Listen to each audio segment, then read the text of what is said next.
After the shocking season finale, all fans of the show had a pretty heavy heart. Seeing Jon Snow betrayed in such a way was devastating.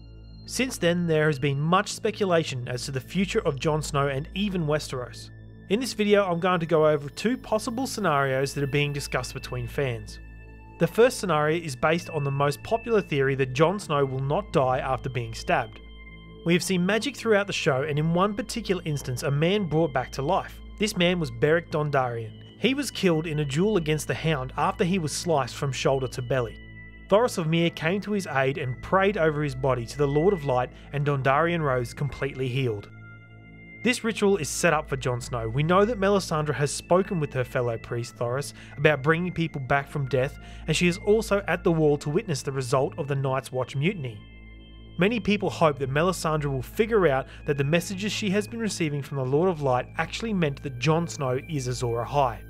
For instance, in the books she is quoted saying, "I pray for a glimpse of Azor Ahai, but R'hllor only shows me snow." People hint that Melisandre is misinterpreting her god's messages, and when she sees snow it in fact means Jon. Fans are hoping for an epiphany from the Red Priestess, and she uses all means necessary to bring back Jon Snow. The revival of Jon Snow hinges on the former Lord Commander instinctively using his warging power to reside in his direwolf ghost.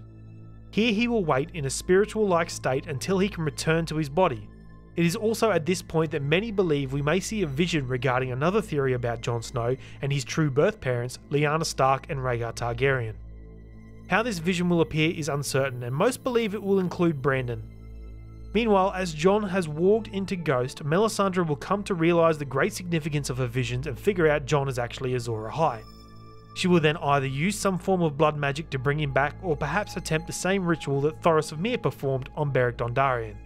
It is worth mentioning that Melisandre will also have a tough time getting to Jon's body before he is burned, with the majority of the Night's Watch pretty chuffed that they took him out.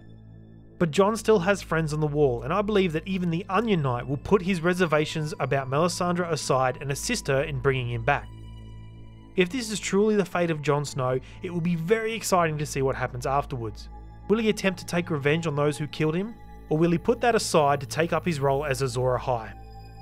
The second outcome means quite a grim episode, and to be honest, I hope that this is going to happen. The scenario ends with Jon Snow actually being dead and shows us that the story of this lovable bastard from Winterfell is actually a tragedy. Here's how I want to see it played out. Opening scene is Jon Snow lying on the ground bleeding out. He channels his ancestral warging powers and possibly makes a connection with his brother Brandon. Here they both see the Tower of Joy. They see Eddard and Howland Reed around a bed occupied by Lyanna Stark. The truth is revealed that Jon is the son of Rhaegar, and we hear Lord Stark proclaim his promise to protect the newborn child.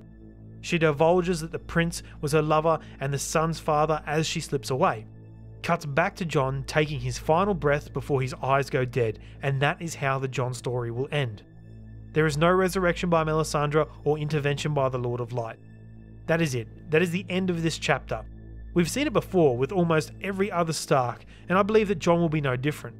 These sorts of stories are why I like the series. It is not like most other stories with happy endings. It is different, it is realistic and related to our lives in the real world, in which tragedy often occurs without any balance.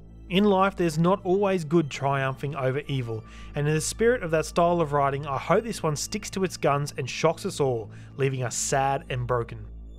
So what do you guys think? Do you believe Jon is going to die, or will he come back in a big feel-good episode? Let me know in the comments below, and as always, thanks for watching Quick Lore.